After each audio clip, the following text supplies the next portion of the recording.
وہ لڑکھڑاتے ہوئے قدموں سے کمرے میں داخل ہوا۔ نظر سامنے بیڈ پر گھٹنوں میں سر دیے بیٹھی لڑکی پر پڑی تو اس کی آنکھوں میں چمک آ گئی۔ دروازہ لاک کر کے وہ فوراً اس کی طرف بڑھا اور دھپ سے اس کے قریب جا گرا۔ لڑکی نے فوراً گھٹنوں سے سر اٹھایا، اس کی بڑی بڑی غزالی آنکھوں میں خوف لہرایا اور وہ پیچھے کی طرف کھسکنے لگی۔ اس سے پہلے کہ وہ مزید پیچھے ہوتی اس شخص نے اسے اپنی طرف کھینچ لیا تھا۔ اس لڑکی کے منہ سے نکلنے والی چیخ اس کے حلق میں ہی دب کر رہ گئی تھی۔ اس شخص کی گرم سانسیں اس کے چہرے کو جھلسا رہی تھی۔ اس پر نشہ مکمل طور پر حاوی ہو چکا تھا۔ اس نسوانی وجود کی طلب اس کے اندر مکمل طور پر بھڑک اٹھی تھی۔ اپنی باہوں میں پھڑ پھڑاتی اس نازک سی لڑکی کے گرد اس نے اپنی گرفت اور سخت کی اور مکمل طور پر اس پر جھک گیا۔ نیم اندھیرے کمرے میں اس لڑکی کے رونے کی آواز گونج رہی تھی۔ وہ ابراہیم سکندر تھا، منظور سکندر کا بیٹا، جس کا شمار ملک کے معروف بزنس مینز میں ہوتا تھا۔ اس کی بیوی فائزہ منظور سکندر بھی مشہور سرجن تھی۔ ابراہیم سکندر سے چھوٹی ایک بہن ساشا سکندر تھی جو کولمبیا یونیورسٹی میں انجینئرنگ پڑھ رہی تھی۔ باپ کی بے تحاشا دولت اور دی گئی مکمل آزادی نے ابراہیم سکندر کو بگاڑ کر رکھ دیا تھا۔ ہر وہ برائی جو ایلیٹ کلاس کے لڑکے لڑکیوں میں پائی جاتی ہے وہ اس میں موجود تھی۔ کم عمری میں ہی اس نے ڈرنک کرنا اور لڑکیوں سے تعلقات رکھنا شروع کر دیا تھا۔ پھر جوں بڑا ہوتا گیا برائیاں بھی بڑھتی چلی گئیں۔ منصور سکندر اور فائزہ سکندر نے سب کچھ معلوم ہونے کے باوجود اسے کبھی روکا ٹوکا نہیں، کیونکہ وہ اسے اپنی کلاس کی ینگ جنریشن کا شوق اور فیشن سمجھتے تھے۔ ویسے تو ابراہیم سکندر کی فرینڈ لسٹ میں زیادہ تعداد لڑکیوں کی ہی تھی، لیکن ان میں اس کے بچپن کا ایک دوست شافع حیدر تھا جو اس کے سب سے زیادہ قریب تھا۔ شافع اس کی تمام ایکٹیویٹیز سے واقف تھا، اس کا ساتھ بھی دیتا تھا سوائے لڑکیوں کو استعمال کرنے والے کام کے۔ وہ لڑکیوں سے ایک حد تک ہی دوستی رکھتا تھا، اس پر اسے ابراہیم طنزیہ باتوں کا بھی سامنا کرنا پڑتا تھا جسے وہ اگنور کر جاتا تھا۔ شافع بھی اس کی طرح امیر خاندان سے تعلق رکھتا تھا۔ شافع کے والد وکیل تھے، منصور سکندر سے ان کی اچھی دوستی تھی۔ ابراہیم اور شافع ایک دوسرے کے گھر آزادانہ آتے جاتے تھے۔ منصور سکندر کا بزنس دوسرے ممالک میں بھی پھیلا ہوا تھا۔ وہ زیادہ تر ملک سے باہر ہوتے تھے اور اکثر فائزہ سکندر بھی ان کے ساتھ ہوتی تھی۔ جب بھی ان کا امریکہ یا انگلینڈ کا ٹور ہوتا 3-4 مہینے کا لمبا اسٹے ہوتا۔ ویسے تو ماں باپ کی موجودگی میں بھی ابراہیم سکندر کو اپنے مشاغل سر انجام دینے میں کوئی مسئلہ نہیں ہوتا تھا، مگر جب وہ باہر ہوتے تھے تو وہ مکمل طور پر آزاد ہو جاتا تھا۔ بڑے آرام سے بنگلے پر اپنی گرل فرینڈز کو بلا لیتا۔ بنگلے میں کام کرنے والے ملازمین بھی اس کی سرگرمیوں سے واقف تھے۔ پچھلے 1 مہینے سے منصور سکندر اور فائزہ سکندر انگلینڈ میں تھے، اسی لیے پچھلے 3 دنوں سے اس کی نئی گرل فرینڈ نینا اس کے ساتھ رہ رہی تھی۔ دوپہر 12 بجے وہ اور نینا سو کر اٹھے اور پھر ناشتے کے بعد گھومنے کے لیے نکل گئے۔ شام 7 بجے اس کی واپسی ہوئی کیونکہ رات کو شافع کے گھر پارٹی کا پروگرام تھا، اسی لیے وہ چینج کرنے آیا تھا۔ جیسے ہی وہ گیٹ سے اندر داخل ہوا اس کی نظر اچانک دائیں طرف موجود ملازمین کے کوارٹرز پر پڑی۔ قطار میں بنے کوارٹرز میں سے پہلے نمبر والا کوارٹر جس میں مالی سراج احمد رہائش پذیر تھا۔ اس کوارٹر کے برآمدے میں سرخ رنگ کے کپڑوں میں ملبوس سرخ اور سفید رنگت والی ایک پیاری سی لڑکی کھڑی تھی۔ گھنے سیاہ بال اس کی پشت پر پھیلے ہوئے تھے جنہیں شاید وہ سکا رہی تھی۔ ابراہیم سکندر بری طرح ٹھٹک کر رک گیا۔ وہ اس حسین لڑکی کو یہاں موجودگی پر حیران تھا، کیونکہ مالی سراج بابا تو یہاں اکیلے رہتے تھے، اس کی فیملی تو اس کے آبائی علاقے میں رہتی تھی، پھر یہ حسینہ کون تھی؟ اس کے قدم اسی طرف اٹھ گئے۔ وہ لڑکی اس کی موجودگی سے بے خبر کھڑی تھی۔ جیسے ہی ابراہیم اس کے قریب پہنچا تو قدموں کی چاپ پر وہ جھٹکے سے پلٹی۔ جہاں اتنے قریب سے اس کا معصوم حسن دیکھ کر دنگ ہوا، وہاں وہ کسی اجنبی کے سامنے خود کو بے پردہ دیکھ کر بری طرح گھبرا گئی اور اگلے ہی لمحے پلٹ کر اندر بھاگ گئی۔ اسی وقت سراج بابا وہاں آ گئے اور ابراہیم سکندر کو وہاں کھڑا دیکھ کر حیران اور پریشان ہو کر پوچھنے لگے، چھوٹے صاحب خیریت؟ آپ یہاں؟ کوئی کام تھا تو مجھے بلا لیتے۔ جواب میں ابراہیم نے اس سے پوچھا کہ یہاں بھی ایک لڑکی کھڑی تھی، وہ کون ہے؟ پہلے میں نے کبھی نہیں دیکھا اسے یہاں۔ تو سراج بابا کا دل کسی انہونی خیال سے دھڑک اٹھا۔ اس کے اس بد کردار عیاش مالک کی نظر اگر اس کی معصوم بیٹی نور پر پڑ چکی تھی تو یقیناً خطرے کی بات تھی۔ ابراہیم سکندر اس وقت تو خاموش ہو گیا تھا کیونکہ پارٹی میں جانا تھا، لیکن اس نے سوچ لیا تھا کہ اس لڑکی کو حاصل ضرور کرے گا۔ پھر جب وہ فری ہوا تو سراج بابا کو بلا کر بے باکی سے کہا، میرا دل تمہاری بیٹی پر آ گیا ہے اور میں اس کے ساتھ ایک رات گزارنا چاہتا ہوں، بولو کتنے پیسے لوگے؟ سراج بابا کے پیروں تلے سے زمین نکل گئی۔ اس نے ہاتھ جوڑ کر پریشان لہجے میں کہا، معاف کرنا چھوٹے صاحب، میری بیٹی اس طرح کی نہیں ہے، ہم شریف لوگ ہیں۔ جواباً ابراہیم سکندر قہقہہ لگاتے ہوئے اس کی شرافت کا مذاق اڑانے لگا۔ سراج بابا کے بوڑھے چہرے پر آنسو تھے۔ ابراہیم سکندر نے اسے 2 دن کا ٹائم دیتے ہوئے کہا، رقم سوچ کر تیسرے دن اپنی بیٹی کو میرے حوالے کر دینا۔ وہ رونے اور گڑ گڑانے لگا، مگر ابراہیم سکندر نے اسے وہاں سے نکال دیا۔ ساتھ ہی گیٹ پر سیکورٹی سخت کر دی کہ مبادا وہ اپنی بیٹی کو لے کر بھاگ ہی نہ جائے۔ شافع کو پتہ چلا تو پہلی مرتبہ اس نے ابراہیم کو سمجھانے کی کوشش کی، تم بہت غلط کر رہے ہو ابراہیم، تمہیں لڑکیوں کی کمی نہیں ہے اور میں جانتا ہوں کہ تمہارے نزدیک لڑکی کی اہمیت صرف استعمال کرنے کی حد تک ہے، مگر جن لڑکیوں کو تم استعمال کرتے ہو وہ ساری تمہاری اپنی کلاس کی ہیں، جو خوشی خوشی تمہارے پاس آتی ہیں۔ ان کے نزدیک اپنی عزت کی کوئی ویلیو نہیں ہوتی ہوگی، مگر تمام لڑکیاں ایک جیسی نہیں ہوتی، خاص طور پر مڈل کلاس کی شریف لڑکیاں اپنی عزت کی خاطر مر مٹنے تک کو تیار ہو جاتی ہیں۔ اور اب جس لڑکی کی طلب تمہارے اندر بھڑک رہی ہے اسے میں نے دیکھا ہے، شریف پردے دار لڑکی ہے، اس کے ساتھ غلط کرنے کے ارادے سے باز آ جاؤ۔ وہ جو صوفے پر لیٹا دونوں پاؤں ٹیبل پر رکھے سگار کے کش لگا رہا تھا، بد مزہ ہو کر اٹھ بیٹھا۔ شافع کا یہ لمبا چوڑا لیکچر اسے بالکل پسند نہیں آیا تھا۔ تبھی خشک انداز میں بولا، اگر تم میرے دوست ہو تو اس کا مطلب یہ ہرگز نہیں کہ میرے پرسنل معاملات میں ٹانگ اڑاؤ۔ تم جو کچھ کرتے پھرتے ہو میں نے کبھی تمہیں نہیں پوچھا اور نہ ہی تمہارے کسی معاملے میں انٹرفیئر کیا ہے، لہٰذا بہتر ہے کہ میرے پرسنل معاملات سے دور رہو۔ ابراہیم سکندر کے کھردرے لہجے میں کہنے پر شافع کا چہرہ بے عزتی کے احساس سے سرخ ہو گیا۔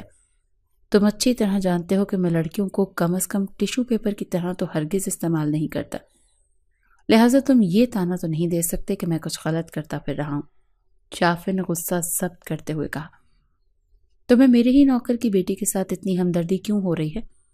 پہلے تو تم نے کبھی کسی لڑکی پر اس طرح سے اعتراض کرتے مجھے روکنے کی کوشش نہیں کی، تو پھر آج کیوں؟ کہیں تمہارا دل تو نہیں آ گیا اس لڑکی پر؟ ابراہیم کا انداز چپتا ہوا اور لہجہ مشکوک تھا۔ شافع نے افسوس سے اسے دیکھا، مجھے اسی لیے ہمدردی ہو رہی ہے کیونکہ تمہارے اس ملازم کو تم سے زیادہ جانتا ہوں۔ وہ بے حد شریف انسان ہے اور اس نے ہی مجھ سے منت کی ہے کہ میں اس کی بیٹی کو تم سے بچاؤں۔ یار ابراہیم، تمہیں کس چیز کی کمی ہے؟ ایک سے ایک حسینہ تمہاری دسترس میں ہے، اس بیچاری شریف لڑکی کی عزت خراب کر کے تمہیں کیا ملے گا آخر؟ یا پھر اگر تم اسے حاصل کیے بنا نہیں رہ سکتے تو شادی کر لو۔ اس سے شافع کا لہجہ التجائیہ تھا۔ ابراہیم نے حیرت سے اسے دیکھا اور اگلے اس نے چھت پھاڑ قہقہہ لگایا، کیا تمہارا دماغ خراب ہے؟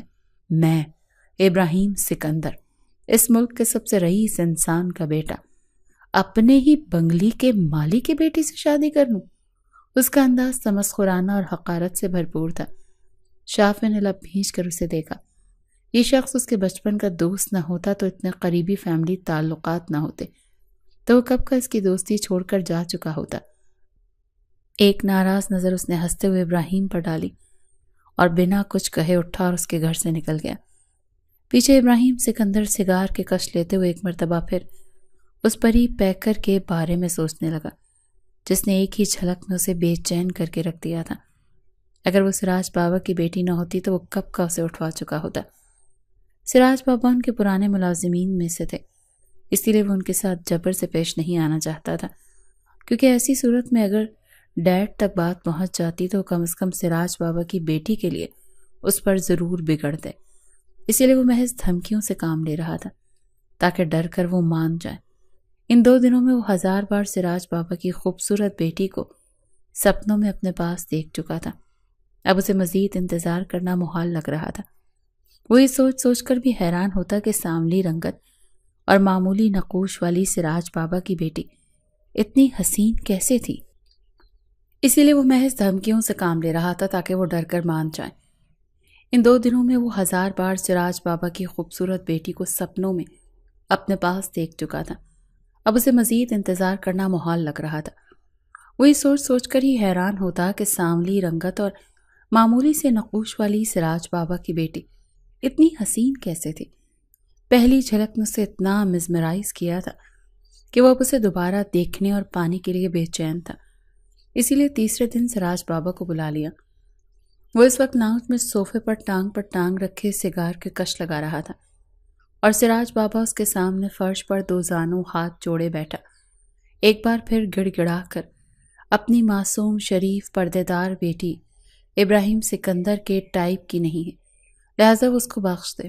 مگر ابراہیم سکندر کے اندر تو اس کی بیٹی کو پانے کی طلب میں طوفان برپا تھا۔ وہ بھلا کیسے چھوڑ دیتا؟ اس نے سراج بابا سے کہا کہ وہ چپ چاپ اپنی بیٹی کو اس کے حوالے کر دیں، ورنہ وہ زبردستی اٹھا لے گا۔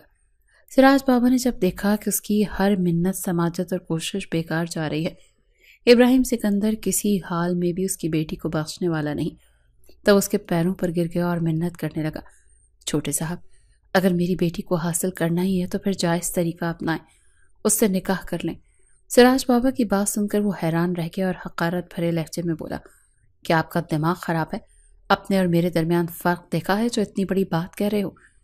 چھوٹے صاحب، میں جانتا ہوں کہ میری اوقات نہیں ہے اتنی بڑی ڈیمانڈ کرنے کی، مگر میں مجبور ہوں، اپنی بیٹی پر گناہ پر مجبور نہیں کر سکتا۔ آپ خاموشی سے نکاح کر لیں اور جب آپ کا دل چاہے اسے خاموشی سے طلاق دے دینا، لیکن خدا کا واسطہ ہے میری معصوم بچی کو ایسے داغدار نہ کریں۔ اس کے پاؤں پر سر رکھ کر گڑ گڑا رہا تھا۔ اسی وقت شافع بھی اوپر سے آ گیا۔ اس دن اس کے ناراض ہو کر جانے کے ابراہیم نے اسے منا لیا تھا۔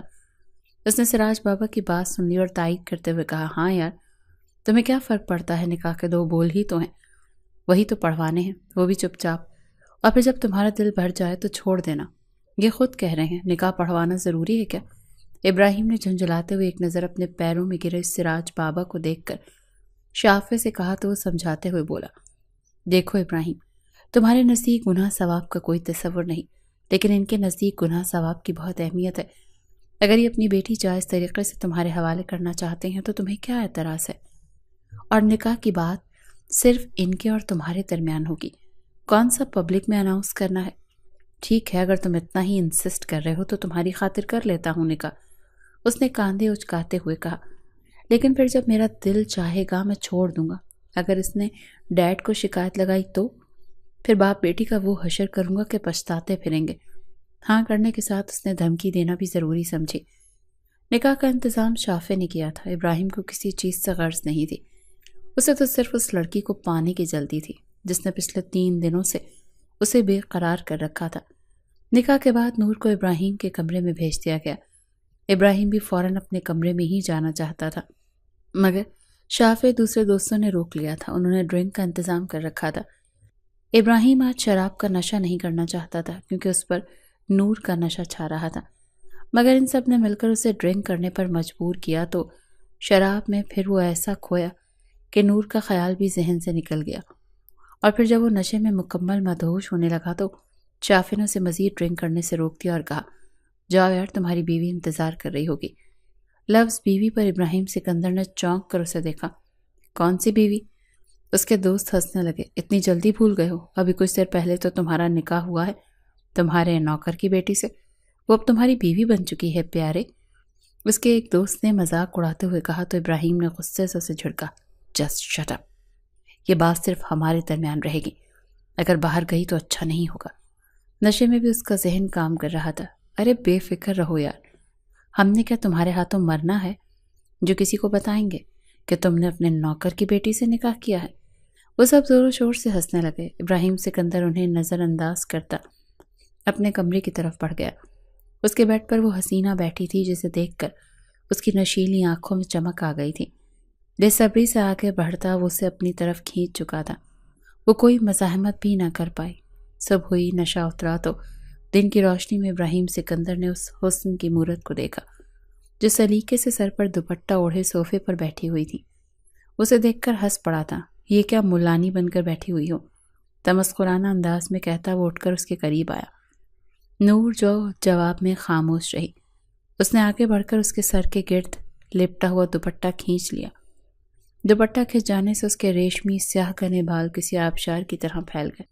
چھپا کیوں رہی ہو خود کو؟ دیکھ تو چکا ہوں تمہیں اچھی طرح، بے باکی سے، اس نے کہتے ہوئے بازو سے پکڑ کر اپنے مقابل کھڑا کرتے ہوئے کہا۔ نور نے گھبرا کر سہمی ہوئی نظروں سے اسے دیکھا۔ ویسے تم مجھے سراج بابا کی سگی بیٹی تو نہیں لگتی، وہ اتنے کالے ہیں اور تم اتنی گوری چٹی پیاری سی، کہیں سوتیلی تو نہیں ہو؟ وہ اس کے حسین چہرے پر اپنی انگلیاں پھیرتے ہوئے بولا۔ نور نے گھبرا کر اپنا چہرہ پیچھے کرنا چاہا تو اس نے مزید اپنے قریب کر لیا۔ اتنا گھبرا کیوں رہی ہو مجھ سے؟ اور منہ میں زبان نہیں ہے کیا؟ میری کسی بات کا جواب کیوں نہیں دے رہی؟ بات کے اختتام پر اس کا لہجہ سخت ہو گیا۔ نہیں تو ایسی کوئی بات نہیں، وہ بمشکل بول پائی تھی۔ ابراہیم سکندر کچھ پل اسے یوں ہی اپنے قریب کیے غور سے دیکھتا رہا، پھر اس کے کپڑوں کی طرف اشارہ کرتے ہوئے بولا، جب تک تم یہاں میرے بیڈ روم میں ہو اور میرا تم سے دل نہیں بھر جاتا، میرے سامنے یہ ملانیوں والے حلیے میں رہنے کی ضرورت نہیں۔ تمہارے لیے ڈریسنگ روم میں کچھ ڈریسز رکھے ہیں، وہی پہنا کرو، وہ رو بھرے لہجے میں بولا، جبکہ نور کا دماغ تو اس کے دل بھرنے والی بات پر اٹک سا گیا تھا۔ کیا مطلب؟ جب تک آپ کا دل نہیں بھرتا؟ مطلب کہ آپ مجھے اس نے دھڑکتے دل کے ساتھ پوچھا۔ ہاں، میں تمہیں چھوڑ دوں گا جب میرا تم سے دل بھر جائے گا، اسی شرط پر ہی تو نکاح ہوا تھا، کیا تمہیں نہیں معلوم یہ بات؟ ابراہیم سکندر نے ابرو اچکا کر پوچھا۔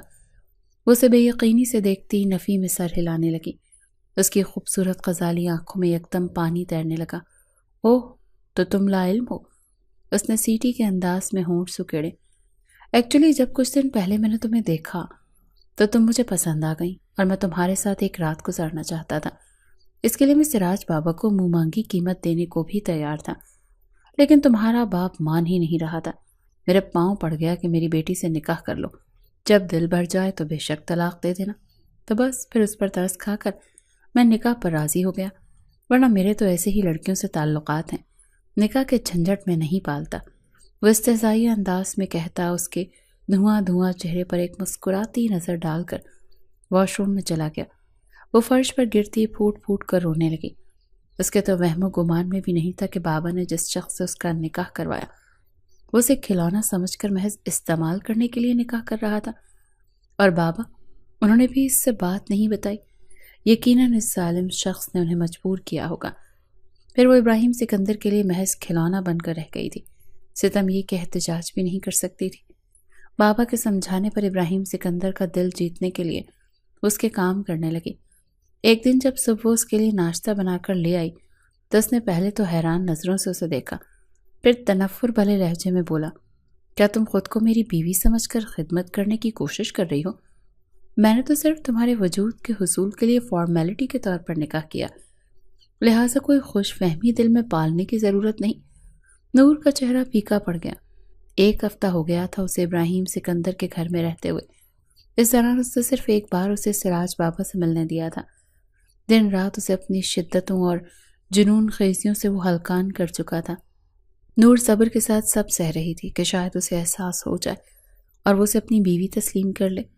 وہ اپنی وجہ سے بابا کے لیے کوئی اور مشکل نہ کھڑی کرنا چاہتی تھی۔ اسے یہ بھی ٹینشن تھی کہ جب اس کے والدین آئیں گے تو نہ جانے اس کا کیا رد عمل ہوگا۔ اگر وہ اسے چھوڑنے کا کہیں گے تو ابراہیم سکندر تو ایک پل نہیں لگائے گا اسے چھوڑنے میں۔ اس کے لیے وہ محض دل بہلانے کا سامان تھے۔ سارا دن وہ اس کے بیڈ روم میں رہتی ہیں، زیادہ سے زیادہ کچن میں جانے کی آزادی تھی۔ ابراہیم نہیں چاہتا تھا کہ وہ دوسرے ملازمین کی نظر میں آئے یا ان کو پتہ چلے کہ ابراہیم سکندر کے بیڈ روم میں آنے والی یہ لڑکی مالی سراج احمد کی بیٹی ہے۔ اسے اپنے سٹینڈرڈ کو لے کر بہت کانشیس تھا۔ اس وقت وہ سراج بابا کی منتوں اور شافع کے لیکچر پر نکاح کے لیے مان تو گیا، مگر اب پچھتاوا ہو رہا تھا، کیونکہ اس وقت دماغ پر نور کو حاصل کرنے کا جنون سوار تھا، اور اب یہ جنون پہلے جیسا تو نہیں رہا تھا، مگر مکمل طور پر ختم بھی نہیں ہو پا رہا تھا۔ اس کی طلب ہنوز موجود تھی، ورنہ وہ اسے طلاق دے کر واپس بھیج چکا ہوتا۔ یہی مسئلہ شافع سے ڈسکس کیا تو وہ الٹا اسے سمجھانے لگا، یار تم اسے طلاق دے کر غلط کرو گے، ایسی لڑکیاں ہی تو بیوی ٹائپ ہوتی ہیں۔ تمہاری اپنی کلاس میں ایسی کوئی لڑکی نہیں ملے گی جو بیوی بنانے کے لائق ہو، لہٰذا سوچ سمجھ کر کوئی قدم اٹھانا، نکاح کو کھیل یا مذاق نہیں۔ شافع نے مخلص ہو کر اسے سمجھانے کی کوشش کی تھی تو ابراہیم سکندر کے ماتھے پر بل پڑ گئے۔ تم اچھی طرح سے جانتے ہو شافع ڈیڈ کا کتنا بڑا نام ہے۔ اگر عوام کو اور ڈیڈ کے مخالفین کو پتہ چل جائے کہ ان کی بہو انہی کے بنگلے کے مالی کی بیٹی ہے تو کیا عزت رہ جائے گی ان کی۔ میرے نزدیک اس نکاح کی کوئی اہمیت نہیں، میرا مقصد صرف اس لڑکی کو پانا تھا اور وہ میں پا چکا۔ جلد ہی میرا اس سے دل بھر جائے گا تو میں چھوڑ دوں گا اسے۔ شافع نے بہت افسوس سے اسے دیکھا۔ اس شخص کو سمجھانا بیکار تھا۔ غرور میں مبتلا یہ شخص اپنے سٹینڈرڈ سے کمتر لڑکی سے تعلقات تو رکھ سکتا تھا، مگر دنیا کے سامنے اسے اپنی بیوی اناؤنس نہیں کر سکتا تھا۔ نور کسی فریش پھول کی طرح اس کے بیڈ روم میں سجی ہوئی تھی، جو جیسے ہی باسی ہوتی وہ اسے اٹھا کر پھینک دینے کا ارادہ رکھتا تھا۔ ایک رات جب اس کے قریب آنے لگا تو اس کے منہ سے آتی شراب کی ناقابل برداشت بدبو سے نور کو اپنا دماغ پھٹتا ہوا محسوس ہوا، تو وہ اس کی منت کرنے لگی کہ اسے چھوڑ دیں، مگر ابراہیم سکندر پر تو نشہ سوار تھا۔ جب وہ کسی طرح بھی اسے چھوڑنے پر آمادہ نہ ہوا تو وہ اسے دھکا دے کر واش روم میں گھس گئی اور دروازہ لاک کر دیا، اور چونکہ نشے میں دھت تھا اسی لیے زیادہ پھرتی نہ دکھا سکا۔ پھر ساری رات وہ واش روم کے بند کمرے کو پیٹتا اور اسے دھمکیاں دیتا رہا، جبکہ دوسری طرف بند دروازے کے ساتھ لگی وہ ساری رات روتی اور کانپتی رہی۔ جب صبح ہوئی تو وہ ڈرتے ڈرتے کمرے میں آئی۔ اب وہ کہیں نہیں تھا۔ وہ شکر پڑھتی کمرے سے نکلنے لگی جب وہ اچانک اندر داخل ہوا۔ نور جہاں کی تہاں رہ گئی۔ اب بار بار واش روم میں پناہ تو نہیں لی جا سکتی تھی۔ وہ خوفزدہ نظروں سے اسے دیکھنے لگی، جو سرخ آنکھوں اور خوفناک تاثرات کے ساتھ اسی کی طرف بڑھا تھا۔ پھر کچھ دیر بعد کمرے میں اس کی چیخیں گونج رہی تھیں۔ اپنا انتقام پورا کر لینے کے بعد اٹھا اور بیڈ روم کے دروازے سے باہر بے رحمی سے دھکا دیتے ہوئے بولا، دفع ہو جاؤ اپنی شکل لے کر، بس اب میرا دل تم سے بھر گیا، دوبارہ تم مجھے نظر نہ آنا۔ وہ منہ کے بل نیچے پختہ فرش پر گری تھی۔ تمہاری بھی ایک بہن ہے ابراہیم سکندر، جو کچھ تم میرے ساتھ کیا ہے خدا کرے ایسا ہی اس کے ساتھ بھی ہو، اس نے سسکتے ہوئے بد دعا دی تھی۔ میری بہن کا نام مت لینا ورنہ زبان کاٹ دوں گا۔ اس کے قریب آ کر وہ غرایا، کیوں نہ لوں نام؟ تم دوسروں کی بہنوں بیٹیوں کے ساتھ جو کچھ کرتے رہو خیر ہے، تمہاری بہن کا کوئی نام بھی نہ لے۔ یاد رکھنا ابراہیم سکندر، میرا بدلہ تم سے خدا لے گا، وہ بھی تمہاری بہن کی صورت میں۔ تم رو گے، تڑپو گے جیسے آج میں رو رہی ہوں، تڑپ رہی ہوں۔ خدا تمہیں برباد کرے گا۔ وہ چیخ چیخ کر اسے بد دعائیں دینے لگی۔ غصے سے پاگل ہوتے ابراہیم نے آگے بڑھ کر اسے گلے سے دبوچ لیا۔ ذلیل لڑکی، بکواس کرے گی؟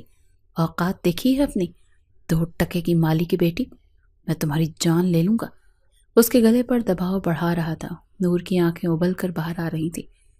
وہ چیخ بھی نہیں پا رہی تھی، بری طرح ہاتھ پیر مارتے وہ اسے اپنا گلا چھڑوانے کی کوشش کر رہی تھی، مگر ابراہیم سکندر سے لمبے چوڑے مضبوط آدمی کے سامنے وہ نرم اور نازک سی لڑکی کہاں طاقت رکھتی تھی بھلا؟ اسے اپنی آنکھوں کے سامنے اندھیرا اور جسم سے روح نکلتی محسوس ہو رہی تھی۔ اگر عین اس وقت پر شافع وہاں نہ آتا تو ابراہیم سکندر کے ہاتھوں شاید وہ مر ہی جاتی۔ شافع نے اسے بمشکل چھڑوایا تھا۔ وہ زخمی وجود لیے زار و قطار روتی باپ کے پاس گئی۔ سراج بابا اسے اس حال میں دیکھ کر تڑپ اٹھے۔ بے ساختہ ان کے دل سے بھی ابراہیم سکندر کے لیے بد دعائیں نکلی تھیں۔ اسی وقت وہ نور کو لے کر ہمیشہ کے لیے وہاں سے چلے گئے۔ دوسری طرف ابراہیم سکندر کو اپنے کیے پر ذرا برابر بھی افسوس نہیں تھا۔ اسے تو اس بات پر غصہ آ رہا تھا کہ اس لڑکی کی ہمت کیسے ہوئی تھی ساشا کا نام لینے کی۔ شافع کو نور کے ساتھ ہوئے سلوک پر بہت افسوس تھا، جس کا اظہار وہ غلطی سے ابراہیم سے کر بیٹھا تو جواب میں وہ اس پر بھی بھڑک گیا تھا۔ بڑے مشکل سے اس کا غصہ ٹھنڈا ہوا تو ایک بار پھر اس کی راتیں انہی لڑکیوں کے ساتھ گزرنے لگیں جن کے ساتھ نور سے پہلے گزرتی تھی۔ جب تک نور کی قربت میسر تھی تب کسی اور لڑکی کی ضرورت یا طلب محسوس نہیں ہوتی تھی، کیونکہ نور کی قربت نے اسے اپنے حصار میں جکڑے رکھا تھا۔ پھر اب جیسے وہ اس کی زندگی سے گئی، ایک مرتبہ پھر وہ پرانی روٹین میں واپس آ گیا تھا، مگر حیرت انگیز طور پر کچھ دنوں میں ہی وہ ان تمام لڑکیوں سے اکتا گیا جن کی قربت میں وہ پہلے ٹائم گزارتا تھا۔ کچھ نئی بھی آئیں مگر ابراہیم سکندر کا دل کسی کے ساتھ نہ لگا۔ اسے پھر سے نور یاد آنے لگی تھی، اس کی طلب ستانے لگی تھی۔ پہلے تو اس نے نظر انداز کرنے کی کوشش کی مگر ناکام رہا۔ نور کی طلب تو اس کی رگ رگ میں سما چکی تھی۔ مجبور ہو کر اس نے سراج بابا کے موبائل پر نور سے رابطہ کرنے کا سوچا، مگر جب نمبر ڈائل کیا تو وہ بند تھا۔ کچھ دن تو ٹرائی کرتا رہا، پھر مسلسل بند ملنے پر وہ سراج بابا کے آبائی علاقے میں جا پہنچا، مگر وہاں وہ نہیں تھے۔ نہ جانے نور کو لے کر کہاں غائب ہو گئے تھے۔ وہ غصے سے کھولتا ہوا واپس آیا۔ شافع کو پتہ چلا تو وہ الٹا اسے سرزنش کرنے لگا، یار ابراہیم، مانا کہ تم غصے کے تیز ہو مگر کچھ تو خود پر کنٹرول رکھتے، تم نے غلط کیا، تمہیں نور بھابھی کو گھر سے نہیں نکالنا چاہیے تھا۔ پہلی بات تو یہ کہ میں نے اسے کمرے سے نکالا تھا، اپنے بنگلے سے نہیں۔ کوارٹر میں چلی جاتی، وہاں رہ لیتی۔ جب میرا غصہ ختم ہو جاتا، مجھے اس کی طلب ہوتی تو واپس بلا لیتا۔ دوسری بات یہ کہ تم کس سے پوچھ کر اسے نور بھابھی کہہ رہے ہو؟ جب میں نے اسے بیوی نہیں مانا تو تمہاری بھابھی کس خوشی میں ہوئی؟ وہ بگڑے ہوئے انداز میں کہتے اس نے شافع کو گھورا۔ تمہارے نکاح میں ہے وہ، اسی لیے بھابھی کہہ رہا ہوں۔ اگر تمہیں نہیں پسند تو دوبارہ نہیں کہوں گا۔ شافع نے کاندھے اچکاتے ہوئے کہا تو اسے گھور کر رہ گیا۔ نکاح میں ہونے اور 1.5 ہفتہ اس کے ساتھ گزارنے کے باوجود اس نے ایک بار بھی اسے بیوی سمجھ کر ٹریٹ نہیں کیا، محض کھلونا سمجھ کر بہلاتا رہا، اور جب دل بھر گیا تو توڑ کر پھینک دیا۔ لیکن اس کھلونے کی طلب پھر سے اسے بے چین کر کے رکھ گئی۔ یہ اندازہ اسے نہیں تھا۔ نور کی تلاش میں وہ ہر جگہ خود بھی گھوم رہا تھا اور اپنے آدمی بھی لگا رکھے تھے۔ 1 مہینہ ہونے والا تھا اور ابھی تک نور کا کہیں بھی پتہ نہ چل سکا۔ وہ سخت بے چین تھا اور پھر اسے وہ نظر آ گئی۔ وہ گاڑی میں بیٹھا سگنل کھلنے کا انتظار کر رہا تھا جب پیدل چلتے لوگوں کے ہجوم میں اس نے نور کو دیکھا۔ جلدی سے گاڑی کا شیشہ نیچے کرتے اس نے نور کو آواز دی تو اس پر نظر پڑتے ہی وہ بھاگی۔ ابراہیم نے چیخ کر اسے رکنے کا کہا مگر وہ انسنی کرتے بھاگتے ہوئے ہجوم میں نگاہوں سے اوجھل ہو گئی۔ وہ گاڑی سے اتر کر اس کے پیچھے بھاگنا چاہتا تھا مگر پیچھے کھڑی گاڑیوں نے ہارن بجانے شروع کیے تو مجبوراً اسے گاڑی کو آگے بڑھانا پڑا۔ پھر ایک سائڈ پر گاڑی کھڑی کر کے وہ پاگلوں کی طرح اسی سڑک پر اسے ڈھونڈتا پھر رہا تھا مگر وہ ایسے غائب ہو چکی تھی جیسے زمین کھا گئی ہو یا آسمان نگل گیا ہو۔ کب تک بھاگو گی اور کہاں تک بھاگو گی؟ ہو تو میرے ہی نکاح میں، ایک بار ہاتھ لگ جاؤ تو ایسی سزا دوں گا کہ یاد رکھو گی۔ ابراہیم سکندر تل ملا رہا تھا، اس کا بس نہیں چل رہا تھا کہ نور اسے مل جائے اور وہ اس کا حشر نشر کر دے۔ شافع نے سمجھانے کی کوشش کی کہ تمہارے برے سلوک کی وجہ سے وہ ڈر کر چھپ گئی ہے، اس میں قصور اس کا نہیں بلکہ تمہارا ہے، مگر وہ کچھ سننے کو تیار نہیں تھا۔ دوسری طرف نور ہانپتے کانپتے گھر میں داخل ہوئی تو صحن میں چارپائی پر لیٹا سراج بابا گھبرا کر اٹھ بیٹھا اور پوچھنے لگا کیا ہوا ہے۔ جواباً نور نے روتے ہوئے بتایا کہ روڈ پر ابراہیم سکندر نے اسے دیکھ لیا تھا اور اس کو رکنے کا کہتے ہوئے پیچھے آ رہا تھا کہ وہ بھاگ آئے۔ بابا نے اسے تسلیاں دینے لگے اور کہا کہ یہاں تک نہیں آ سکتا مگر نور کا خوف کم نہیں ہو رہا تھا۔ اس نے موبائل پر ایک نمبر ڈائل کیا اور روتے ہوئے کسی کو بتانے لگی، بھائی وہ شخص میرے پیچھے پڑ گیا ہے، اب میں کیا کروں؟ دوسری طرف نہ جانے کیا کہا گیا۔ وہ کچھ دیر سنتی رہی پھر اس کے چہرے پر سکون آمیز تاثرات آئے اور وہ موبائل بند کر کے سراج بابا سے کہنے لگی، بھائی ہمیں لینے آ رہے ہیں۔ سراج بابا منع کرنا چاہتے تھے مگر اس کا مطمئن چہرہ دیکھ کر چپ ہو گئے۔ نور نے جلدی جلدی سامان پیک کیا۔ کچھ دیر بعد وہ انہیں لینے آ گیا۔ اب وہ انہیں جس جگہ لایا تھا یہ ایک پوش ایریے کا اپارٹمنٹ تھا۔ نور کو یہ جگہ محفوظ لگی۔ اپارٹمنٹ میں ضرورت کی تمام چیزیں موجود تھیں۔ فون تو وہ روز ہی کرتا تھا، اس کے علاوہ ہفتے میں ایک بار چکر بھی لگا جاتا کہ کسی چیز کی ضرورت تو نہیں۔ سراج بابا خود کو اس کے احسان تلے دبا ہوا محسوس کر رہے تھے مگر وہ نرمی سے انہیں سمجھاتا کہ مجھے اپنا بیٹا سمجھے۔ نور میرے لیے سگی بہنوں جیسی ہے، اس کی حفاظت کرنا اب میرا فرض ہے۔ جب تک وہ کمینہ انسان سدھرے گا نہیں، نور کی پرچھائی بھی نہیں پا سکے گا۔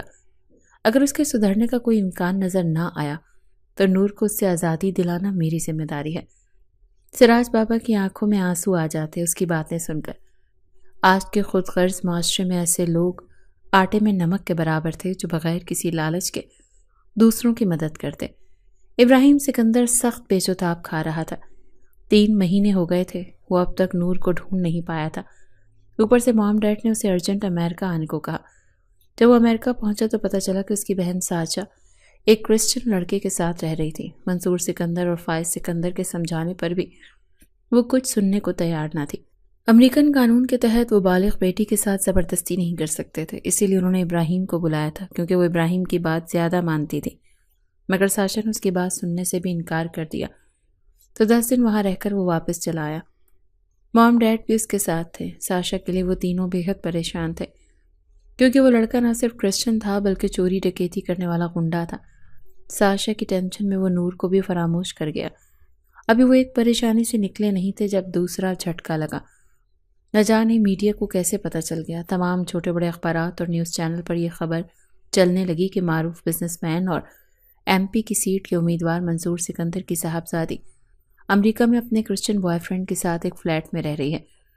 منصور سکندر کے مخالفین اس خبر کو خوب اچھال کر مزے لے رہے تھے، جبکہ منصور سکندر اور ابراہیم سکندر کا غم و غصہ سے برا حال تھا۔ ایک مسئلہ ختم نہیں ہوتا تھا کہ دوسرا جنم لے لیتا۔ ایک صحافی نے جب ابراہیم سے سوال کیا کہ اس کی بہن کسی غیر مسلم کے ساتھ رہ رہی ہے تو نہ صرف بڑا کٹھا بلکہ اس صحافی پر تشدد بھی کیا، جس کی وجہ سے میڈیا کے لوگ احتجاج کرنے پر منصور سکندر کے گھر کے باہر جمع ہو گئے۔ ابھی منصور سکندر اس مسئلے کو سلجھا نہیں پائے تھے جب لٹی پھٹی ساشا وطن واپس آ گئی۔ اس کا جسم زخموں سے چور تھا بلکہ جگہ جگہ سگریٹ سے جلا ہوا تھا۔ اس کے بوائے فرینڈ وکی کے نہ صرف اسے تشدد کا نشانہ بنایا بلکہ اپنے دوستوں کے ساتھ مل کر اس کے ساتھ زیادتی کی تھی۔ بہن کا زخموں سے چور بدن دیکھ کر اچانک اسے نور اور اس کی دی گئی بد دعا کا خیال آیا تھا۔ 6 مہینے ہو گئے تھے نور کو غائب ہوئے، اب تو بہت عرصے سے وہ اسے ڈھونڈنا بھی چھوڑ چکا تھا۔ نہ جانے وہ کہاں تھی۔ اب ساشا کی حالت نے اسے نور کی یاد دلا دی تھی۔ جیسے ساشا کو گھاؤ ملے تھے، آخری بار اس نے بھی ایسے ہی نور کے جسم پر گھاؤ دیے تھے۔ ساشا کے بلکتے روتے چہرے میں اسے نور کا چہرہ دکھائی دے رہا تھا۔ خدا تم سے میرا بدلہ لے گا، وہ بھی تمہاری بہن کی صورت میں۔ اس کے کانوں میں نور کے الفاظ گونج رہے تھے۔ اس کا شدت سے دل چاہا وہ اپنی جان لے لے۔ ساشا کا مجرم اس کی پہنچ میں نہیں تھا، مگر نور کا مجرم تو وہ خود تھا۔ ساشا زیادہ دن زندہ نہ رہ سکی، اس نے زہر کھا لیا تھا۔ منصور سکندر اور فائزہ غم سے نڈھال تھے۔ ابراہیم سکتے کی حالت میں تھا، اس نے خود کو کمرے میں بند کر لیا تھا۔ میڈیا پر الگ بدنامی ہو رہی تھی اور لوگ طرح طرح کی باتیں کر رہے تھے کہ دوسروں کی بہنوں بیٹیوں کو ٹیشو پیپر کی طرح استعمال کرنے والے ابراہیم سکندر کی بہن خود کسی کا ٹیشو پیپر بن کر جان سے چلی گئی۔ منصور سکندر کے کاندھے ان کے دونوں بچوں کی وجہ سے شرمندگی سے جھک گئے تھے۔ دوسری طرف نور تک بھی یہ ساری خبریں پہنچ رہی تھیں۔ اس کا اس بات پر یقین پختہ ہو گیا تھا کہ خدا کی لاٹھی بڑی بے آواز ہوتی ہے۔ ابراہیم سکندر کے ساتھ جو کچھ ہوا اس پر خوشی نہیں تھی تو دکھ بھی نہیں ہوا تھا۔ ایک عجیب سی بے چینی اس کے دل و دماغ میں تھی، اگرچہ اسے ابراہیم سکندر سے اسی دن ہی نفرت ہو گئی تھی جس دن اس کے وجود کو چھلنی کرنے کے بعد اس نے اسے اپنی زندگی سے بے دخل کر دیا تھا، مگر تھی تو وہ اب بھی اس کے نکاح میں، اور اب تو اس نشانی پر بھی نور کے پیٹ میں پل رہی تھی۔ کچھ مہینے پہلے جب اسے پتہ چلا تھا کہ وہ ابراہیم سکندر کے بچے کی ماں بننے والی ہے تو وہ ششدر رہ گئی تھی۔ وہ ہرگز اس بچے کو پیدا کرنے کو تیار نہ ہوتی اگر بابا اور شافع بھائی اسے نہ روکتے تو۔ اس دن ابراہیم سکندر کے دھتکارنے کے بعد شافع ہی اسے اور سراج بابا کو اپنے ساتھ لے آیا تھا۔ اس نے نور کو اپنی بہن بنایا ہی نہیں تھا بلکہ سگا بھائی بن کر دکھایا تھا۔ پھر وہ اس کی بات کیسے نہ مانتی۔ اس نے نور سے کہا تھا کہ بچے کو دنیا میں آنے دو، یہ بچہ ہی ابراہیم سکندر کو سدھار سکتا ہے، مگر ابراہیم سکندر کو تو پہلے ہی سزا مل گئی تھی۔ 1 ہفتے کمرے میں بند رہنے کے بعد شافع نے بمشکل اس سے دروازہ کھلوایا اور اس کی دیوانوں جیسی حالت دیکھ کر دنگ رہ گیا۔ بالوں کو ہاتھوں میں جکڑے وہ روتے ہوئے شافع سے ایک ہی بات کہہ رہا تھا کہ خدا کے لیے نور کو تلاش کر دو، مجھے اس سے معافی مانگنی ہے۔ تب شافع کچھ دیر تو خاموشی سے اسے دیکھتا رہا اور پھر اسے یہ کہہ کر آؤ تمہیں نور سے ملواتا ہوں اپنے ساتھ لے آیا تھا۔ نور کو اپنے سامنے دیکھ کر جہاں وہ بے یقین تھا وہاں نور بھی اسے اچانک سامنے دیکھ کر خوفزدہ ہو گئی تھی۔ اسے لگا کہ زبردستی اسے اغوا کر کے اپنے ساتھ لے جائے گا۔ شافع نے جب نور کے چہرے پر ڈر کے تاثرات دیکھے تو تسلی دیتے ہوئے کہا گھبراؤ نہیں نور، ابراہیم اپنے کیے پر شرمندہ ہے، وہ تم سے معافی مانگنے آیا ہے۔ دوسری طرف ابراہیم ششدر تھا، اس کے وجود میں ہوئی تبدیلی کو دیکھ رہا تھا۔ نور اس کے نکاح میں تھی، اس کی بیوی تھی، وہ باپ بننے والا تھا۔ اس خبر سے پریشان نہیں بلکہ خوش کیا تھا۔ اس نے ہاتھ جوڑ کر نور اور سراج سے معافی مانگی۔ وہ دونوں کو اپنے ساتھ رکھنا چاہتا تھا، اسے دنیا کے سامنے بیوی قبول کر کے اپنے بچے کو اپنا نام دینا چاہتا تھا، مگر نور کنفیوز تھی۔ وہ ابراہیم سکندر کو ایک دم سے دل سے معاف نہیں کر سکتی تھی، وہ اس پر اعتبار کرتے کرتے ہوئے ہچکچا رہی تھی۔ ابراہیم اس کا ڈر، اس کے خدشات سمجھ رہا تھا، لیکن وہ اس کے ساتھ زبردستی نہیں کرنا چاہتا تھا، اس لیے اس نے نور سے کہا کہ وہ جتنا چاہے ٹائم لے لے، وہ انتظار کرے گی۔ دوسری طرف وہ یہ سوچ کر بھی پریشان تھا کہ جب موم ڈیڈ کو یہ پتہ چلے گا کہ سراج بابا کی بیٹی کو اس نے بیوی بنایا ہے تو یقیناً وہ سخت ری ایکشن دیں گے۔ پہلے ہی کیا کم بدنامی ہو رہی تھی جو اب اس اقدام کے بعد مزید ہوتی، مگر اس سب کے باوجود وہ نور کو چھوڑنے کا ارادہ ہرگز بھی نہیں رکھتا تھا۔ شافع اس کے ساتھ تھا، اسے مکمل سپورٹ کر رہا تھا۔ پھر جب اس نے ڈرتے ڈرتے مام ڈیڈ کو بتایا تو ان کا ری ایکشن ابراہیم کی توقع کے مطابق تھا۔ وہ دونوں غصے سے اس پر چلا رہے تھے۔ ابراہیم، یہ تم نے کیا کیا؟ ایک مالی کی بیٹی سے شادی کر لی؟ اتنی ہی پسند آ گئی تھی تو استعمال کر کے چھوڑ دیتے۔ نکاح کرنے کی کیا ضرورت تھی؟ فوراً طلاق دو اسے، اس سے پہلے ہی کہ یہ بات باہر نکلے۔ جان چھڑاؤ اس لڑکی سے۔ پہلے ہی تم بہن بھائیوں کی وجہ سے کم جگ ہسائی ہوئی ہے، جب یہ کسر بھی رہتی تھی۔ فائزہ سکندر سخت مشتعل تھیں۔ سوری مام، میں نور کو نہیں چھوڑ سکتا۔ پہلے بھی میں نے اس کے ساتھ بہت زیادتیاں کی ہیں، اب اس کنڈیشن میں تو ہرگز نہیں چھوڑ سکتا۔ وہ میرے بچے کی ماں بننے والی ہے۔ ابراہیم نے صاف انکار کرتے ہوئے انہیں نور کی پریگننسی کے بارے میں بتا دیا تھا، جسے سن کر وہ پہلے تو شاکڈ ہوئیں، پھر پہلے سے بھی زیادہ اونچی آواز میں چلائیں، مائی گاڈ، وہ 2 ٹکے کی مالی کی لڑکی تمہارے بچے کی ماں بننے والی ہے؟ تم ایسا کیسے کر سکتے ہو ابراہیم؟ تمہارے ماموں سے بات کرتی ہوں، وہی تمہیں سمجھائیں گے۔ اس لڑکی کو تو تمہیں چھوڑنا ہی ہوگا۔ فائزہ سکندر نے اسے دھمکی دی، کیونکہ اگر وہ کسی کے روپ میں آتا تھا تو اس کے ماموں فراز علی تھے جو دبئی میں رہتے تھے۔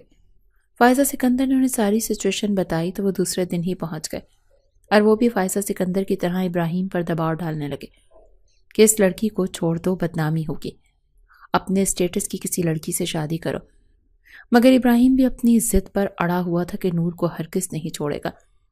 ساتھ ہی وہ بار بار ان کی منت کر رہا تھا کہ ماموں، آپ اور ڈیڈ ایک بار نور سے مل تو لیں، ہو سکتا ہے وہ سراج بابا کی اصلی بیٹی نہ ہو، کیونکہ ان سے بالکل میچ نہیں کرتی، اور پھر آپ لوگوں کو یہ اعتراض بھی ختم ہو جائے گا۔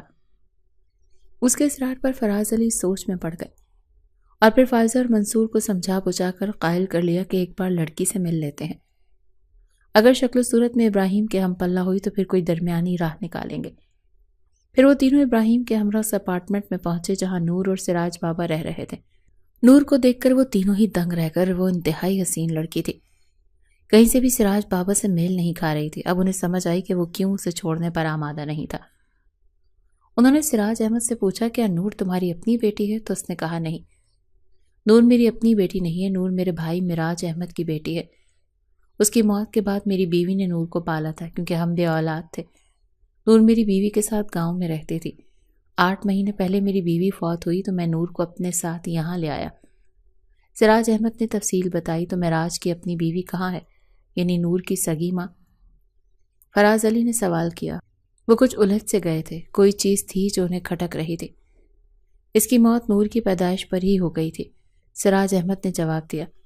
فراز علی نے چند سیکنڈ سوچ کر دوسرا سوال کیا، نور شکل و صورت میں کس پر گئی ہے، یعنی ماں پر یا باپ پر؟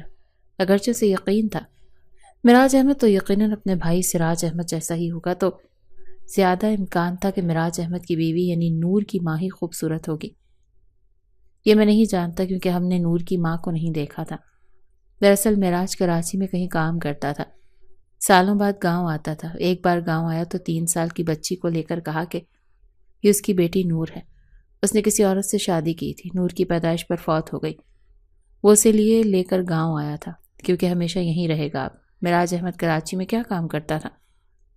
فراز احمد اس کی بات پر بری طرح چونک اٹھا۔ میرے خیال میں وہ کسی بنگلے پر چوکیدار تھا، مگر کبھی اس نے صحیح طرح سے ہمیں بتایا نہیں، سراج احمد نے سوچتے ہوئے کہا۔ تو فراز علی کہنے لگا کہ آپ کے پاس اپنے بھائی مراج کی کوئی تصویر ہے تو مجھے دکھائیں۔ سب لوگ جو ان کی گفتگو سن رہے تھے حیرانگی سے فراز علی سے استفسار کرنے لگے کہ کیا معاملہ ہے۔ تب فراز علی نے کہا کہ میرا ایک دوست سیٹھ فاروق احمد، آج سے 18-19 سال پہلے اس کی ایک بیٹی گم ہو گئی تھی۔ فاروق احمد کو اپنے کسی ملازم پر شک تھا، کیونکہ وہ بھی اچانک غائب ہو گیا تھا۔ مجھے ایسا لگتا اس کا نام شاید مراج علی سنا تھا اس کے منہ سے، اور نور کی شکل بھی مجھے فاروق کی بیوی عائشہ بھابی جیسی لگتی ہے۔ اب میں فاروق سے کانٹیکٹ کر کے اسے یہاں بلاتا ہوں، مراج علی کی تصویر دکھاتے ہی نور کا DNA بھی کرواتے ہیں۔ فراز علی کے انکشاف نے جہاں سب کو حیران کیا، وہاں ابراہیم سکندر بے تحاشا خوش ہوا۔ اگر نور فراز علی کے دوست فاروق احمد کی بیٹی نکلی تو پھر تو کوئی مسئلہ ہی نہیں تھا۔ منصور سکندر اور فائزہ اسے خوشی خوشی بہو قبول کر لیتے، کیونکہ فاروق احمد کوئی معمولی آدمی نہیں تھا، ٹیکسٹائل ملز کے مالک تھے۔ سب کو بے صبری سے فاروق احمد اور ان کی بیوی کے آنے کا انتظار تھا، جو لندن میں تھے۔ فراز علی نے جب ان سے کانٹیکٹ کر سب کچھ بتایا تو وہ میاں بیوی ششدر رہ گئے۔ اور پہلی ہی فلائٹ سے پاکستان پہنچ گئے تھے۔ نور کے احساسات عجیب سے ہو رہے تھے۔ اگر وہ سمیر آدمی کی بیٹی نکل آتی تو اس کی زندگی میں کوئی پرابلم ہی نہ ہوتے، لیکن اس طرح وہ سراج بابا سے دور ہو جاتی جن سے وہ بہت محبت کرتی تھی۔ فاروق احمد اور اس کی بیوی نور کو دیکھنے کے لیے بے چین تھے۔ معراج علی کی تصویر دیکھ کر وہ تصدیق کر چکے تھے کہ یہ ان کا وہی ملازم ہے جو غائب ہو گیا تھا، جس پر انہیں 18 سال پہلے اپنی بیٹی کے اغوا کا شک تھا۔ مگر اس وقت ایسا غائب ہوا تھا کہ فاروق احمد اور پولیس سالوں تک ڈھونڈتی رہی، مگر پھر بھی نہ ملا۔ نور کو دیکھتے ہی وہ کہنے لگے یہ ان کی بیٹی رباب ہی ہے۔ پھر ڈی این اے ٹیسٹ سے بھی یہ بات ثابت ہو گئی۔ اب وہ مالی سراج احمد کی نہیں بلکہ معروف انڈسٹریلسٹ فاروق احمد کی بیٹی تھی۔ جہاں ابراہیم سکندر خوش تھا، وہاں منصور سکندر اور فائزہ سکندر بھی اب مطمئن تھے۔ فاروق احمد اپنی نور یعنی رباب کو اپنے ساتھ لے جانا چاہتے تھے تاکہ بچے کی پیدائش کے بعد اسے دھوم دھام سے ابراہیم سکندر کے ساتھ رخصت کریں، مگر نور نے شرط رکھ دی کہ سراج بابا بھی اس کے ساتھ جائیں گے، تو مجبوراً سراج بابا کو بھی اس کے ساتھ جانا پڑا۔ دوسری طرف ابراہیم اس سے اتنے عرصے کی دوری پر اداس تھا۔ فائزہ سکندر اور منصور سکندر نے اسے تسلی دی، جیسے ہی اس کی نور ڈیلیوری سے فارغ ہوگی وہ اسے لے آئیں گے۔ آخر اتنے سال بعد اپنے والدین سے ملی ہے تو کچھ تو ان کا بھی حق ہے۔ ابراہیم چپ کر گیا۔ کچھ ہی مہینوں بعد نور نے ایک پیاری سی بیٹی کو جنم دیا جو اس کی اور ابراہیم کی کاپی تھی۔ اگرچہ اس کا اصلی نام رباب تھا، مگر ابراہیم سکندر کے لیے وہ نور ہی تھی۔ پھر جیسے ہی نور چلنے پھرنے کے قابل ہوئی تو ابراہیم سکندر اسے رخصت کروا کر لے آیا۔ وہ دنیا کا پہلا مرد تھا جو بیوی کے ساتھ ساتھ اپنی سگی بیٹی بھی لے آیا تھا۔ منصور سکندر نے بڑے پیمانے پر ولیمے کی تقریب منعقد کی جس میں بڑے بڑے نامور لوگوں نے شرکت کی۔ نور اس کی زندگی میں روشنی بن کر آئی تھی۔ ابراہیم سکندر نے آہستہ آہستہ شراب سمیت تمام برائیوں کو چھوڑ دیا۔ اس نے اپنی بیٹی کا نام ساشا ابراہیم رکھا۔ نور کی باپردہ رہنے والی نیچر نے فائزہ سکندر کو بھی متاثر کیا۔ منصور سکندر کے ساتھ حج کرنے کے بعد انہوں نے بھی آہستہ آہستہ پردہ کرنا شروع کر دیا، اور ایک دن وہ اسی کی طرح مکمل باپردہ عورت کے روپ میں ڈھل چکی تھی۔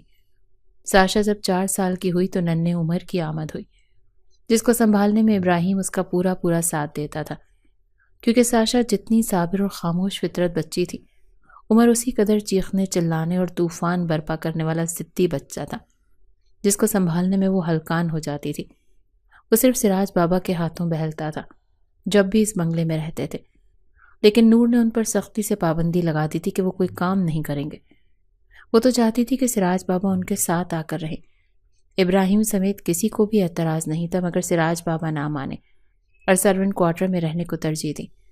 پھر ایک دن خاموشی سے وہ اس دنیا سے بھی رخصت ہو گئے۔ نور ان کے جانے پر شروع میں تو بہت روئی، پھر آہستہ آہستہ اسے صبر آ گیا۔ اس نے ابراہیم سے فرمائش کر کے سراج بابا کے نام پر ایک خیراتی ادارہ قائم کروایا، جہاں روزانہ ہزاروں کی تعداد میں غریبوں کو کھانا مہیا کیا جاتا تھا۔